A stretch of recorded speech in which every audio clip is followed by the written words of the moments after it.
Ndugu zangu, mara nyingi huwa tunajiuliza maswali. Je, sala zetu zinawezaje kujibiwa?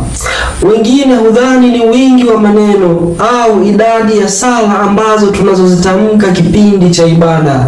Lakini ukweli ni kwamba sala si hesabu. Si kwamba ukisema sala nyingi zaidi basi Mungu atasikia zaidi sala zako. Wala si kuhusu lugha, iwe Kiswahili, iwe Kiingereza au iwe Kilatini au lugha yoyote ile, Kiarabu, Kifaransa. Mungu anajua lugha zote hizo, anazifahamu kwa kuwa yeye ndiye Muumba.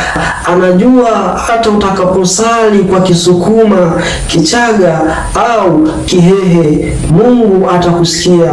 Na hii ndiyo sababu Yesu aliamua kuwafundisha wanafunzi wake na kuwaambia kuwa msitamke maneno mengi tu bure, mkizani kuwa mtasikiwa kwa wingi wa maneno yenu. Hii ni kwenye Injili ya Mathayo sura ya 6 aya ya 7. Pale Yesu anawaambia wanafunzi wake na wale waliokuwa wamemzunguka kuwa wasitamke maneno mengi, wakizani ndio wingi wa sala zao zitakapopokelewa. Hivyo basi Yesu aliamua kusisitiza kuwa kabla haujasali kuna mambo makuu mawili ambayo unabidi uyazingatie, inabidi yawepo kwenye moyo wako.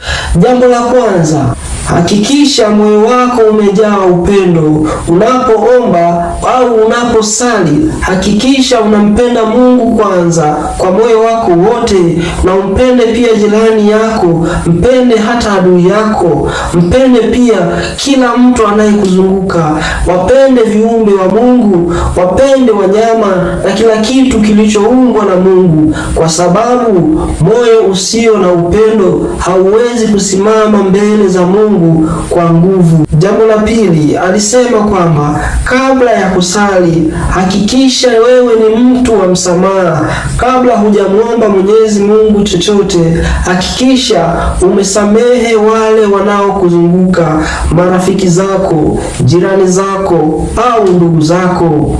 Usibebe chuki, usibebe maumivu, usibebe kinyongo.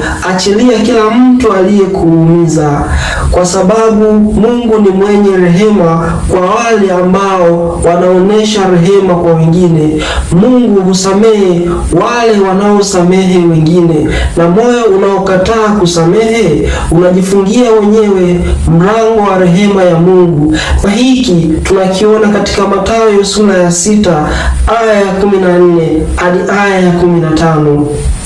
Ndugu zangu wapendwa, sala yenye nguvu si maneno mengi, ni moyo uliojaa upendo kwa Mungu, kwa watu wake, kwa viumbe vyote, na moyo uliojaa msamaha kwa wale wanaowakosea, kwa wale waliowaudhi. Kuwa mtu mwenye msamaha na upendo, na sala zako zitasikika machoni pa Mungu.